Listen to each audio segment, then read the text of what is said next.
ଆଇନ ଅନୁଯାୟୀ ତଦନ୍ତ କରାଯାଉ, କଠୋର ଯାହା ବି ଆଇନ ଅଛି ମୋତେ ଦିଆଯାଉ, କିଛି ଅସୁବିଧା ନାହିଁ। କିନ୍ତୁ ପ୍ରଥମ ତ ତଦନ୍ତ ହେବା ଦରକାର। ତଦନ୍ତ କରନ୍ତୁ, ସମୟ ଅନୁସାରେ ଯଦି ଜାଗ୍ରତ ନ ହେବା ସେ ବି ଆଜି ଦିନରେ ପ୍ଲାଣ୍ଟ ବି ବସେଇ ପଡ଼ିବ। ନାଲକୋର ପାରିପାର୍ଶ୍ୱିକ ସମସ୍ୟା ନେଇ ଆଜି ବିପଦରେ ସମାଜସେବୀ। କ'ଣ ରହିଛି ତାଙ୍କର ସେ ବିପଦ ଆଉ କ'ଣ ରହିଛି ତାଙ୍କର ଆଗାମୀ ପଦକ୍ଷେପ? ଆସନ୍ତୁ ତାଙ୍କ ସହିତ ଟିକେ କଥାବାର୍ତ୍ତା। କ'ଣ କହିବେ, ଆପଣ ପରିଚୟ ଦିଅନ୍ତୁ। ଅନୁଗୁଳରେ ନାଲକୋ ହେବାର ପ୍ରାୟ 40 ବର୍ଷ ହୋଇଗଲାଣି, ଯାହାକି ଆଜି ପର୍ଯ୍ୟନ୍ତ ଶିଳ୍ପ ପାଇଁ ଯେମିତି କିସମ ଚେଞ୍ଜ କରାଯାଏ ଜାଗା ଗୁଡ଼ିକ ଆଜି ପର୍ଯ୍ୟନ୍ତ ହୋଇନାହିଁ। କିନ୍ତୁ ଯଦି ଜଣେ ଜନସାଧାରଣ ଘରଟିଏ କରିବା ପାଇଁ ତାକୁ ନିହାତି ଦରକାର ଘରବାଡ଼ି, ଟାଡା ଆପ୍ରୁଭାଲ, ଯେଉଁ ନିୟମ ଗୁଡ଼ିକ ଅଛି ତାଦ୍ୱାରା ସରକାରଙ୍କୁ ମଧ୍ୟ ଟିକସ ଯାଏ ଏବଂ ସରକାର ମଧ୍ୟ ଟିକସ ପାଆନ୍ତି।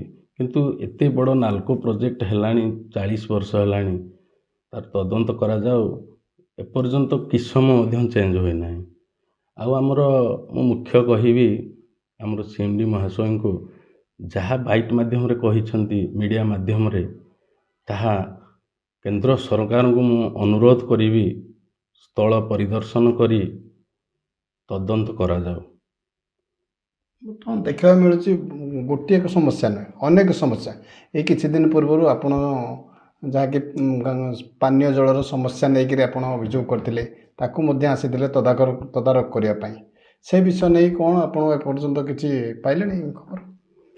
ପାନୀୟ ଜଳ ସମସ୍ୟା ଆଜି ମଧ୍ୟ ସେମ୍ ଅବସ୍ଥାରେ ଅଛି। ଗୋଟିଏ ପାନୀୟ ଜଳ ଯୋଗାଣ ହେଇଛି ଆମର ବସୁଧା ଟାଙ୍କି, ଏବଂ ଏ ପାଖରୁ ଆମର ନାଲକୋରୁ ମଧ୍ୟ କନେକ୍ସନ୍ ଦିଆଯାଇଥିଲା। କ'ଣ କନେକ୍ସନ୍ କାଟି ଦିଆଗଲା, ସେ ବସୁଧାକୁ କ'ଣ ଦିଆଗଲା, RWSSଙ୍କୁ ମଧ୍ୟ ବାରବାର ଆମେ ଫୋନ୍ କରୁଛୁ, ବିଡ଼ିଓ ମହାଶୟଙ୍କୁ ମଧ୍ୟ ବାରବାର ଫୋନ୍ କରୁଛୁ। ବିଡ଼ିଓ ମହାଶୟ କହୁଛନ୍ତି ଆମେ ଇଡ଼ି ମହାଶୟଙ୍କ ସହିତ କଥା ହେବୁ। ସେମିତି ସବୁଦିନ ହିଁ ସମସ୍ୟା ଲାଗି ରହିଛି, ପାନୀୟ ସମସ୍ୟା। ଯେଉଁ କହୁଥିଲେ ଆପଣ ଜଣେ ଉଚ୍ଚସ୍ତରୀୟ ଅଧିକାରୀ, ଦୁଇଟି ଗାଁକୁ ନାଲକୋ ତରଫରୁ ପୋଷ୍ୟ ଗାଁ ବୋଲି ଗ୍ରହଣ କରାଯାଇଛି। ସେ ଗାଁ ଦୁଇଟି ଆପଣ କିଛି ଜାଣିଛନ୍ତି ତା ସେ ବିଷୟରେ?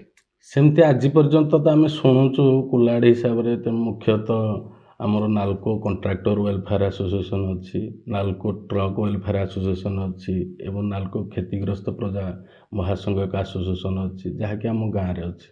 ସେଥିପାଇଁ ଆମେ ଭାବୁ ଯେ ଆମ ଗାଁଟି ପୋଷ୍ୟ ଭିଲେଜ୍ ଏବଂ ସର୍ବାଧିକ ଜମି ଯେଉଁଠୁ ଯାଇଥାଏ ସେ ହିଁ ପୋଷ୍ୟ ଭିଲେଜ୍ ଭାବରେ ଜଣାଯାଏ ବୋଲି ଯାହା ଆମେ ଲେଖା ହିସାବରେ ଜାଣିଛୁ। କିନ୍ତୁ ଆଜି ପର୍ଯ୍ୟନ୍ତ କୌଣସି ଲିଖିତ ମାଧ୍ୟମରେ କ'ଣ ରେକର୍ଡ଼ ଆମେ ପାଇନାହୁଁ ଯେ ଆମର ଗାଁଟି ପୋଷ୍ୟ ଭିଲେଜ୍ ହୋଇସାରିଛି ବୋଲି। ଏଣୁ ମୁଁ ବିନୀତ ଅନୁରୋଧ କରିବି ସିଏମଡି ମହାଶୟଙ୍କୁ, ସେ ଆମର ସମାଜକୁ ଜଣାନ୍ତୁ ଯେ ଆମର ଏଇ ଦୁଇଟି ଗାଁ ପୋଷ୍ୟ ଭିଲେଜ୍ ଗାଁ। ମୁଁ କହିବେ, ଆପଣ ବିଭିନ୍ନ ସମସ୍ୟା ନେଇ ସବୁବେଳେ ନାଲକୋକୁ ଯାଇକରି ଅନୁରୋଧ କରନ୍ତି। ଆପଣ ଆଜି ବିପଦରେ ପଡ଼ିଛନ୍ତି, ଯାହାକି ଆପଣ ଯେଉଁ କାମ କରନ୍ତି, କଣ୍ଟ୍ରାକ୍ଟର କାମ କରନ୍ତି, ସେ ଯେଉଁ କାମ ଉପରେ ଆପଣଙ୍କର ଆଜି ନୋଟିସ୍ ଆସି, କ'ଣ କହିବେ ସେ ନୋଟିସ୍? ନୋଟିସ୍ ଯଦି ଆଇନଗତ ଥାଏ ତାହେଲେ ମୋ ପ୍ରତି କଠୋର ଆଇନ ଅନୁଯାୟୀ ତଦନ୍ତ କରାଯାଉ, କଠୋର ଯାହା ବି ଆଇନ ଅଛି ମୋତେ ଦିଆଯାଉ, କିଛି ଅସୁବିଧା ନାହିଁ। କିନ୍ତୁ ପ୍ରଥମ ତ ତଦନ୍ତ ହେବା ଦରକାର, ତଦନ୍ତ କରନ୍ତୁ। ନାଲକୋ ପ୍ରତିଷ୍ଠା ହେବାର 40 ବର୍ଷ ହୋଇଗଲା, ପାରିପାର୍ଶ୍ୱିକ ଏପର୍ଯ୍ୟନ୍ତ କୌଣସି ସୁବିଧା ପାଇଲେ ନାହିଁ।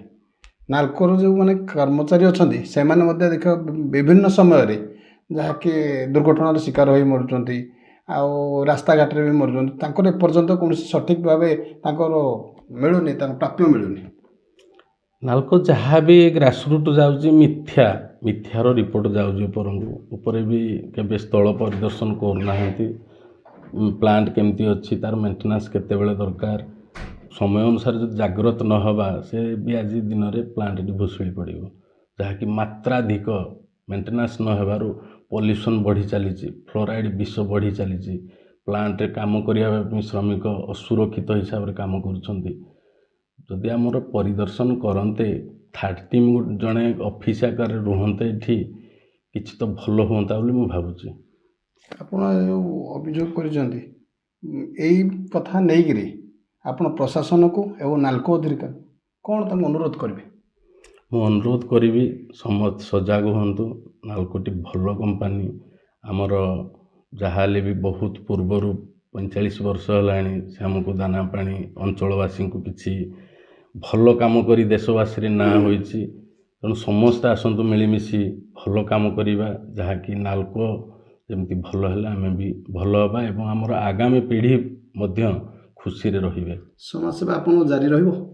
ନିଶ୍ଚିତ ଜାରି ରହିବ ମୋର ସମାଜସେବା। ଯଦି କଣ୍ଟ୍ରାକ୍ଟ ବନ୍ଦ କରାଯାଏ ଆପଣ କିଛି ଅସୁବିଧା? କିଛି ଅସୁବିଧା ନାହିଁ, କ'ଣ କଣ୍ଟ୍ରାକ୍ଟ ବନ୍ଦ କରିଦେଲେ କରିଦେବେ, କିଛି ଅସୁବିଧା ଆପଣ ଶୁଣୁଥିଲେ ସମାଜସେବା କ୍ଷେତ୍ରରେ ତାଙ୍କର ଯେଉଁ ଆଗ୍ରାଧିକାର ଅଛି ଏବଂ ଲୋକମାନଙ୍କର ସାହାଯ୍ୟ ସହାନୁଭୂତି ସେମାନଙ୍କ ପାଇଁ ସେ ଆଜି ଆଗଭର ଅଛନ୍ତି। ଆଗଭର ଥାଇ ମଧ୍ୟ ତାଙ୍କ ନିଜ କର୍ମରେ ବର୍ତ୍ତମାନ ବିପଦ ସୃଷ୍ଟି ହେଲେ ମଧ୍ୟ ସେ ଆଗକୁ ଯିବେ ବୋଲି, ଲୋକମାନଙ୍କୁ ସାହାଯ୍ୟ କରିବେ ବୋଲି ପ୍ରତିଶ୍ରୁତି ମଧ୍ୟ ଦେଇଛି। ଅନୁଗୁଳରୁ ସୁଧାକର ସାହୁଙ୍କ ରିପୋର୍ଟର୍ସ ଟୁଡେ।